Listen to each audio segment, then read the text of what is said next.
I was out doing a delivery one late night.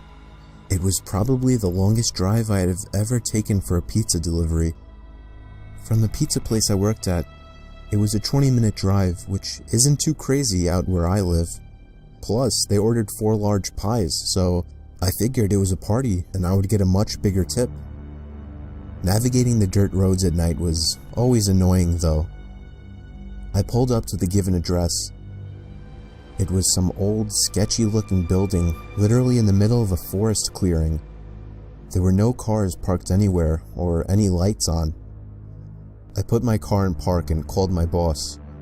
I asked him to reread the address at least 3 times to make sure I typed it in right, but that checked out. I could tell he was in a really bitchy mood, and he told me to at least knock on the door and check it out.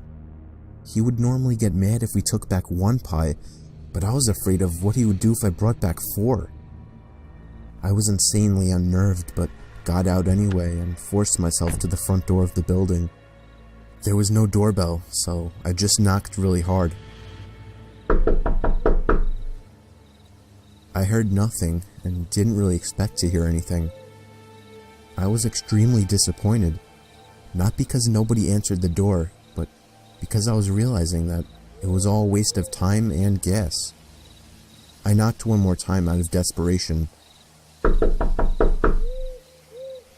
and then began to hear some kind of rustling noises from inside of the building.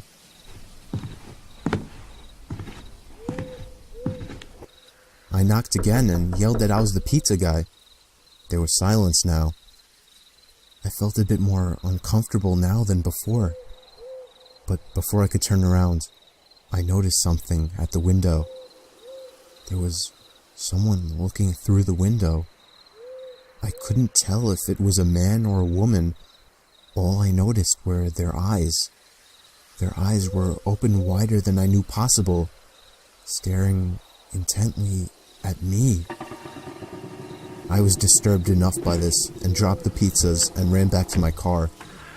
The shitty thing wouldn't start until turning the key for the 3rd time. I drove off the grass and back onto the dirt road, but I felt the car rocking about, shaking and bumping. Something wasn't right. I didn't make it far from the building before I started hearing a sharp scraping sound coming from outside. There was so much resistance that I couldn't even drive. The car came to a stop. I got out of the car to check what the hell was wrong. A chill ran up my spine as I began to feel like my heart was constantly skipping beats. My tires had been slashed and had completely fallen off the rim. Not just the front though. All 4 tires were slashed. I realized somebody did this when I was knocking on the door to that building. Instead of running, I got back in the car and locked the doors. I was so close to that building, I could practically see it from where I was, if it weren't for the trees blocking the view. I dialed 911 and explained everything to the operator. She told me the cops would be over as soon as possible and that I need to stay hidden. I asked her if it was advisable to stay in the car or run, and she told me it would be best to stay in the car with the door locked. She asked me to stay on the line with her until the cops arrived. My whole body was shaking. In all directions, there was nothing but dark, seemingly endless forest. I knew it would take forever for the cops to get there. I was not comfortable with sitting in that car so close to whoever did this. The next part, though, is what utterly destroyed me.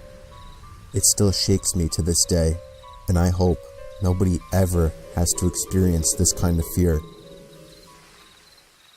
As I was scanning all the windows, making sure nobody was outside, I looked in the rearview mirror, and there was the same person I saw at that window. Eyes open wider than ever. I could see now that it was a woman, and I could ever so slightly see a smile begin to spread across her face. I opened my door and full-on sprinted into the woods, not caring how much noise I made. I ran until I was out of breath, which didn't take long, and I hid behind a giant log on the ground.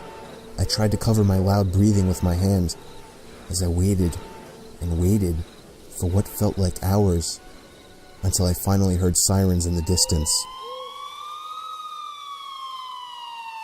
I gathered up all the stamina I had left to run all the way back in the direction of the dirt road. Eventually, the glowing red and blue lights came into view, and I had never felt better in my life. They were parked in front of my car, investigating with flashlights. I came out yelling at them like a lunatic to help me. I fell to the floor and started to gag, almost throwing up from running so much. They picked me up and began to question me, to which I explained everything to the best of my ability. One of the two cars drove over to the building, and the two officers began to search the building. They came back with nothing except for a couple of spiky objects. These objects were exactly the same as the ones used to slash my tires. The cops guessed that it was some kind of sick, demented couple, being that I saw the woman, but unfortunately they were never found, and that still kills me to this day. I obviously quit my job right after that and started working at a local grocery store. I know that I'll never forget seeing that woman at the back of my car.